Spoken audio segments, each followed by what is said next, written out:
मात्र 196 सेकंड की एक वीडियो, और ये वीडियो ये बताने के लिए काफी थी कि आज की तारीख में संसद भवन को किस तरीके से मोदी सरकार चलाना चाहती है। आज की तारीख में बहुत लंबे समय के बाद, बहुत लंबे इंतजार के बाद ओम बिरला साहब लोकसभा स्पीकर की कुर्सी पर बैठे हुए नजर आए। लेकिन जैसे ही वो उस कुर्सी पर आकर बैठे, आज की तारीख में तो राहुल गांधी ने गजब कर दिया। मसलन जॉर्ज सोरोस वाली फाइल खोलकर रख दी और बता दिया कि सोरोस, जिसका इल्जाम आप बार बार कांग्रेस के ऊपर, राहुल गांधी के ऊपर लगाते हो, उसका वास्तविक रिश्ता किससे जाकर जुड़ता है।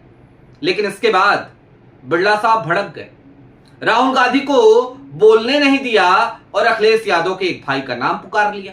लेकिन वहां पर भी बिरला साहब की फजीयत हुई, और इसीलिए मैं कह रहा था कि अविश्वास प्रस्ताव तो नंबर का गेम है भैया। नंबर आज की तारीख में है, क्योंकि ज्ञानासा देश है तो आप जीत लोगे। लेकिन अखिलेश यादव के भाई ने क्या कहा, आज की तारीख में इस 196 सेकंड की वीडियो को 3 टुकड़ों में देखने की बहुत ज्यादा आवश्यकता है। नमस्कार, मैं स्वप्निल और आप मुद्दा देख रहे हैं। दोस्तों, आगे बढ़े उससे पहले वही छोटी सी अपील। मुद्दा इन दिनों एक गंभीर आर्थिक संकट से जूझ रहा है। एक तरफ हमारे मेन बैंक अकाउंट्स बीते लंबे समय से फ्रीज चल रहे हैं, तो दूसरी तरफ हमारे 2.5 साल पुराने चैनल को हमसे लंबे समय तक छीन कर रखा गया था। ऐसे में डे टू डे ऑपरेशंस में मुद्दा को काफी मुश्किलों का सामना करना पड़ता है। लिहाजा आपसे गुजारिश है, यदि आप चाहें तो स्क्रीन पर दिख रहे क्यूआर कोड या फिर के नीचे दिख रहे यूपीआई नंबर्स के जरिए मुद्दा की छोटी छोटी मदद जरूर कीजिएगा। अब आगे बढ़ते हैं। ओम बिरला साहब आज बहुत दिनों के बाद एक बार फिर लोकसभा की स्क्रीन पर नजर आए, संसद टीवी की स्क्रीन पर नजर आए, और जैसे ही नजर आए वैसे ही राहुल गांधी को भी आज बोलने का मौका दिया गया। राहुल गांधी आज नोटिस दे के बैठे थे। नोटिस क्या था? नोटिस था इकोनॉमिक सिक्योरिटी पे, नोटिस था दुनिया भर में चल रहे तेल के, पेट्रोलियम प्रोडक्ट्स के क्राइसिस पे, और इस पर राहुल गांधी बोलना चाहते थे। राहुल गांधी ने बोलना शुरू किया और उसके बाद मैंने जिनका आजकल नाम रख रखा है ना, मिस्टर नोनो साहेब, उनकी प्रतिक्रिया बड़ी गजब थी। क्योंकि राहुल गांधी ने क्या बोला जरा वो सुनिए, और उसके बाद आप खुद डिसाइड कीजिएगा कि क्या राहुल गांधी वाकई में जो बोल रहे थे वो तथ्यों के साथ नहीं बोल रहे थे क्या। सुनिए राहुल क्या बोल रहे थे। We have a gentleman sitting here who is the oil minister. He himself has said that he is a friend of Mr. Epstein. Oh. Sir, I'm talking about oil security, sir. Sir, I'm talking about oil national. I'm talking about economic security, sir. सुना आपने? आपको मैंने राहुल भी सुनाया, राहुल जो बोल रहे थे वो भी सुनाया, और उसके तुरंत बाद मिस्टर नोनो साहब यानी कि बिरला साहब, कोटा के सांसद, मौजूदा समय में लोकसभा के स्पीकर, उनको भी सुनाया। नो नो नो, ये तुरंत शुरू हो जाता है इनका, तुरंत ही शुरू हो जाता है, और इन्होंने नोनो शुरू कर दिया। लेकिन राहुल गांधी यहीं पे रुके नहीं, इनके नोनो से नहीं रुके। जैसे ही इन्होंने एप्स्टीन का नाम आने पर नोनो शुरू किया, वैसे ही राहुल गांधी एक और नाम लेकर के आ गए, और ये नाम लाना बेहद जरूरी था। क्यों जरूरी था जरा वो भी समझ लीजिए। मसलन राहुल गांधी को लेकर बहुत सारे कार्टून भारतीय जनता पार्टी जारी करती है अपने ट्विटर हैंडल्स से। कभी राहुल गांधी को जॉर्ज सोरोस की कठपुतली बनाती है, कभी राहुल गांधी को उनका पपेट बनाती है, कभी कहती है कि राहुल गांधी तो एक खिलौना है। ये तमाम चीजें लगातार राहुल गांधी को बदनाम करने के लिए वर्तमान सत्ताधारी दल यानी कि भारतीय जनता पार्टी करता रहता है।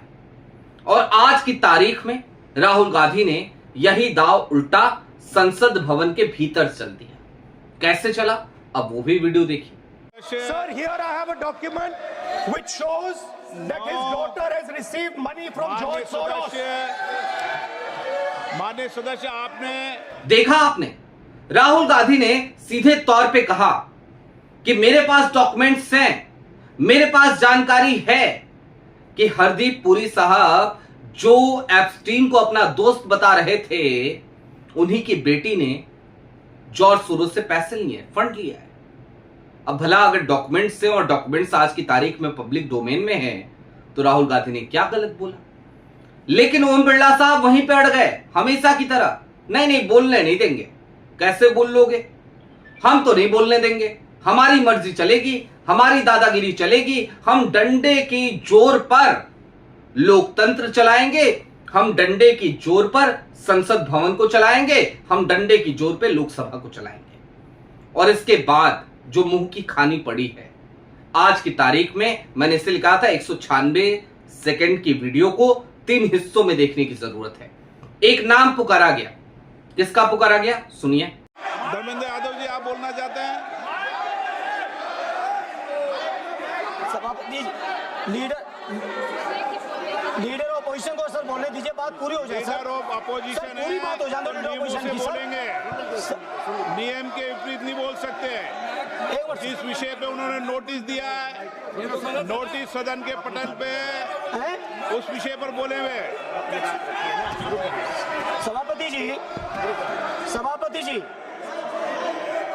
सभापति जी लीडर ऑपोजिशन की बात पूरी हो जाए, उसके बाद मैं बोलना चाहता हूं। सभापति जी बोलिए। सुना आपने?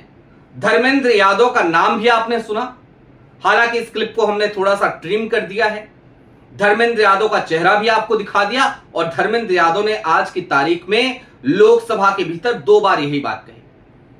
दोनों बार जबान पर एक ही बात थी कि नेता प्रतिपक्ष कुछ बोलना चाह रहे हैं, लीडर ऑफ अपोजिशन कुछ बोलना चाह रहे हैं, पहले उनकी बात सुन लीजिए, बाकी बातें बाद में करेंगे। मैं बोलना चाह रहा हूं, लेकिन मैं नेता विपक्ष से पहले नहीं बोलना चाह रहा। यानी कि राहुल गांधी पहले अपनी बात बोल लें, उसके बाद मैं अपनी बात बोलूंगा। कौन है धर्मेंद्र यादव? जाहिर सी बात है, आप सब जानते होंगे। समाजवादी पार्टी के सांसद भी हैं, यादव परिवार से भी आते हैं, अखिलेश यादव के चचेरे भाई हैं, और वो सीधे तौर पे ये कह रहे हैं आज की तारीख में कि पहले नेता विपक्ष को सुन लिया जाना चाहिए। और याद कीजिए, बजट सेशन का पहला हिस्सा सेम यही नीति, डिवाइड एंड रूल की पॉलिसी, यही अपनाने की कोशिश करी थी। ओम बिरला साहब उस समय कुर्सी पे थे, उनके खिलाफ अविश्वास प्रस्ताव नहीं आया था। किसके साथ किया था, याद है आपको? अखिलेश यादव का नाम पुकारा गया था, राहुल गांधी खड़े हुए थे, अखिलेश यादव का नाम पुकारा गया, और राहुल गांधी उस समय पूर्व आर्मी चीफ जनरल नरवणे साहब की किताब कोट कर रहे थे।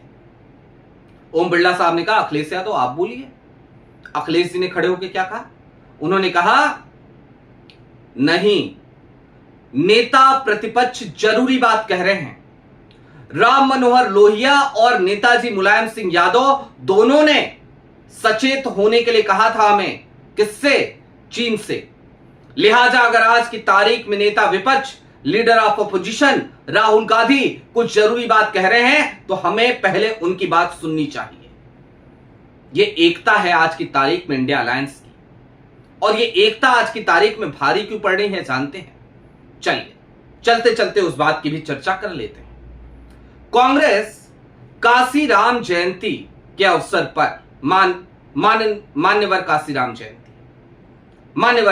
जी की जयंती के अवसर पर, उस पर अब एक आयोजन कर रही है उत्तर प्रदेश में, और यह आयोजन आज की तारीख में भारतीय जनता पार्टी के सीने में किसी कील की तरह चुभ रहा है। क्यों चुभ रहा है भैया?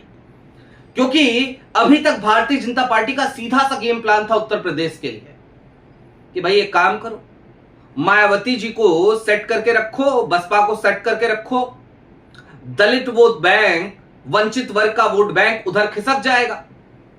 बाकी दलित वोट बैंक अगर उधर खिसक गया, वो अगर वोट कटुआ की भूमिका में आ गई, तो उसके बाद भारतीय जनता पार्टी की तो बल्ले बल्ले।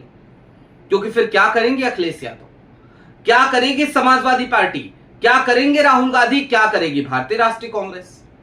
लेकिन बीते दिनों जब 2024 का चुनाव आया और उसके नतीजे आए, तो पता चल गया कि कांग्रेस के साथ दलित वोट बैंक जा सकता है, और मैं इसके पूरे आंकड़े आपको आज बता के जाऊंगा। दरअसल जिन जिन सीटों पर भारतीय राष्ट्रीय कांग्रेस ने चुनाव लड़ा, हर उस सीट पर इंडिया गठबंधन के पक्ष में ज्यादा मतदान हुआ और बहुजन समाज पार्टी 1 लाख से भी नीचे के वोट बैंक पर जाकर सिमटती हुई नजर आई। उसका आंकड़ा जाके आप देख लीजिएगा। ऐसा क्यों हुआ?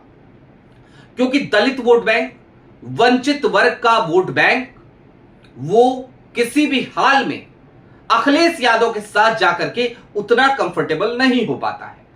लेकिन जब कांग्रेस समाजवादी पार्टी के साथ जुड़ जाती है, जब बात इंडिया गठबंधन की होती है, तो वो समूचा वोट एक साथ आकर के जुड़ता हुआ नजर आता है और वो कहीं ना कहीं इंडिया अलायंस के पक्ष में जाता हुआ नजर आता है। क्योंकि आज की तारीख में वंचित वर्ग, दलित वर्ग वो ये समझ रहा है कि हमने जिसको अपना नेता माना था, यानी कि बहन जी को, मायावती जी को, सुश्री मायावती जी को, वो आज की तारीख में एक खिलौने की तरह है, एक पपेट की तरह है भारतीय जनता पार्टी के लिए।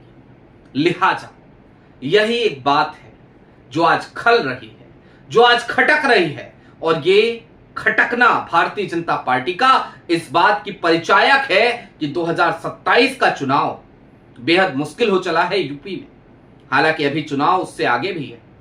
मसलन असम में चुनाव है, केरल में चुनाव है। केरल में तो उम्मीद ही नहीं है। बात इतर है कि संसद भवन में सत्र चल रहा है, भारतीय जनता पार्टी वाले तमाम लोग पूछ रहे हैं कि राहुल गांधी कल कहां थे। अरे पहले इस बात का जवाब दो, मोदी जी कहां हैं?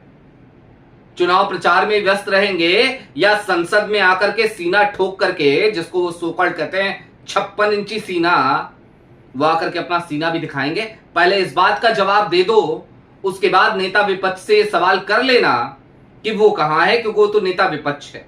हम तो पहले नेता सदन को देखना चाहते हैं। नेता सदन जिसके ऊपर जिम्मेदारी थी कि आज की तारीख में देश के सामने रसोई गैस की इस तरीके की किल्लतें ना हो रही होती। आज की तारीख में ट्रंप हमें इस तरीके से धमका नहीं रहा होता। आज की तारीख में इन तमाम चीजों का जिम्मेदार यानी कि नेता सदन, यानी कि देश के प्रधानमंत्री माननीय नरेंद्र मोदी, वो सदन से मुंह छिपाकर भागे भागे फिर रहे हैं। पहले उसका जवाब देना चाहिए भारतीय जनता पार्टी को। आपकी क्या राय है वो हमें कमेंट बॉक्स में जरूर बताइएगा। अभी के लिए दीजिए इजाजत। चलते चलते फिर वही अपील, चैनल पे नए हो तो सब्सक्राइब करते हुए जाइएगा, सक्षम हो तो मुद्दा की छोटी छोटी मदद जरूर कीजिएगा। बहुत शुक्रिया।